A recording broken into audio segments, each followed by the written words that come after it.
What's going on, guys? Andrew Piluk Hockey here, back again with another video, and you guys can see the title. I'm talking about Matt Dumba. Now, I do have a couple different teams that are listed in the thumbnail, Calgary and Toronto. Now, I feel like they're kind of in similar spots, and I'll get to it in a little bit here. But both of those teams have been, talked about by people, and whether or not Matt Dumba would be a fit on those teams. Now, I mostly talk about the Toronto Maple Leafs on this channel, so you're probably going to get more of the Leafs side of things.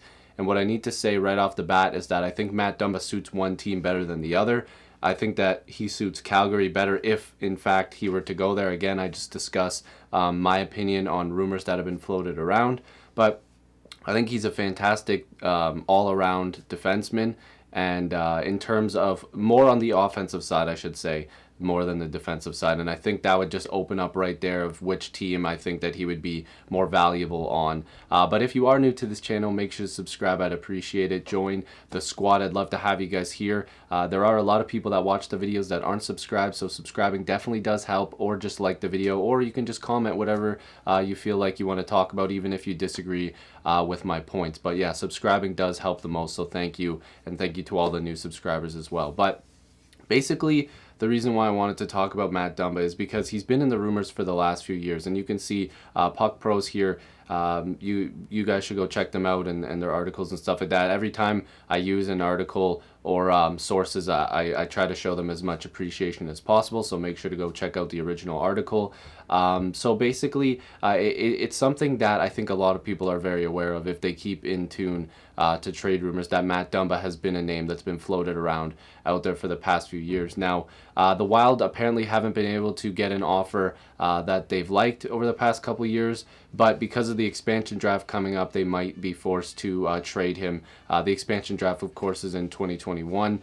So much like the Vegas expansion draft in 2017, teams will be allowed to protect either 3 defensemen and 7 forwards, or 8 total skaters if they want to protect more than 3 defensemen. Now, because both Ryan Sutter and or Suter, however you specifically pronounce it, and Jared Spurgeon have full no movement clauses, of course, that means that they will be automatically protected. They'll need to waive those in order to be exposed in the expansion draft, which more than likely they're not going to be doing that. And that kind of puts teams in a tough spot.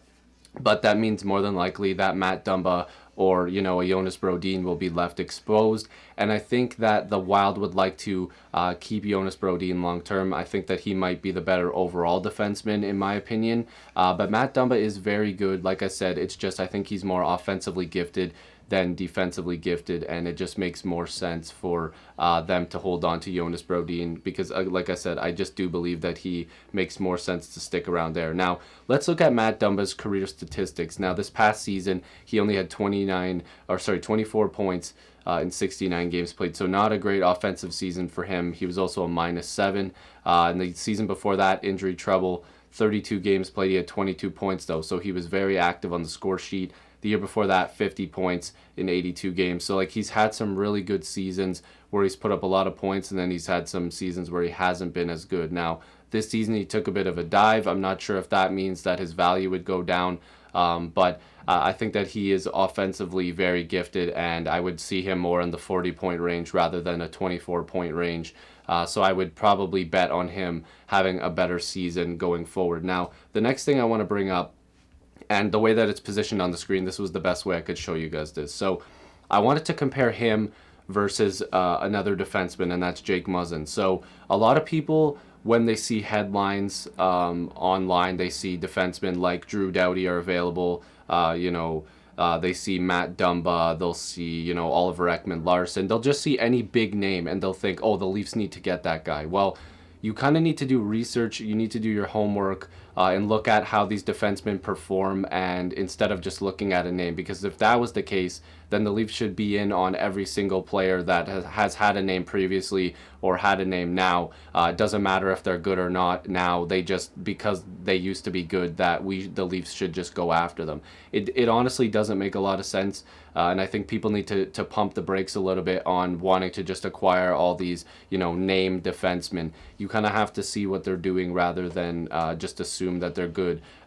So again, I'll say it again, Matt Dumba is very gifted offensively, and I think that he'll improve on that again this season. But defensively, he's not always, where he should be on the ice. And I just want to look at some stats here, looking at blocks, hits, takeaways, and giveaways. Now, you'll see here he played in 69 games played. Remember these numbers. His average time on ice was 22 minutes and 30 seconds a game. So he gets a lot of minutes. He's playing top 4 minutes, of course.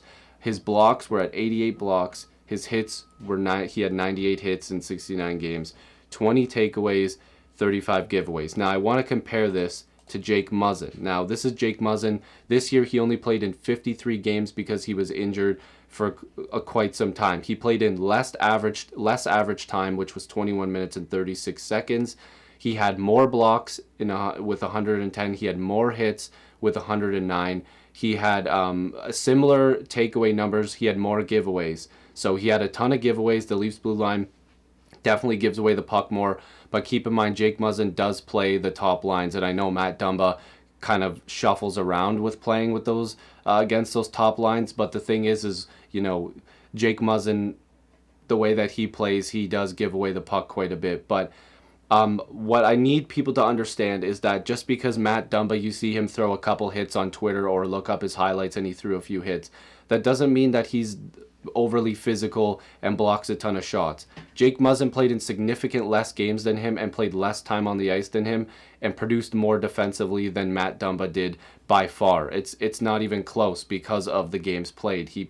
If Jake Muzzin's playing in 69 games played, the blocks, the hits, the takeaways and giveaway numbers are going to be completely different, and he's probably averaging around the same, if not more, ice time because he's playing against teams' top lines. And if you watch the Leaf games this year, he was playing against more teams' top lines than any other defenseman, and he only got to play in 53 games. So you kind of have to look at the surface, and people are going to say, oh, well, it's easy to compare him to Jake Muzzin.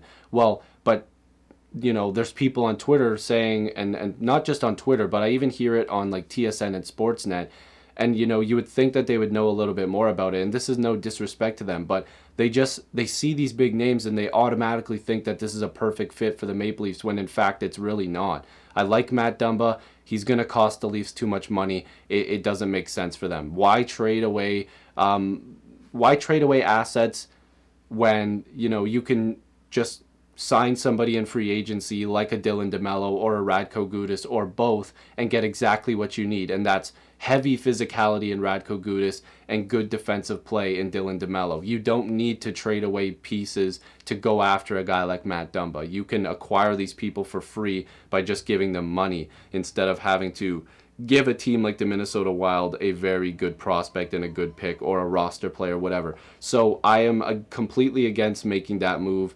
So again, I'll just show you.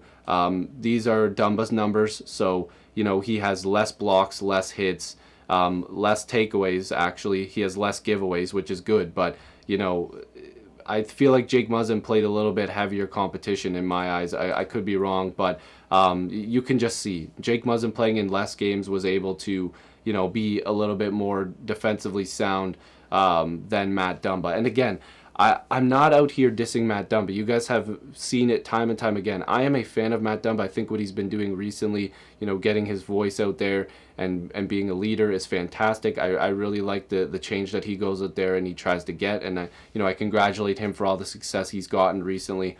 And, I only wish him the best going forward. But, and I'm going to support Matt Dumba. I think that he's a fantastic human being.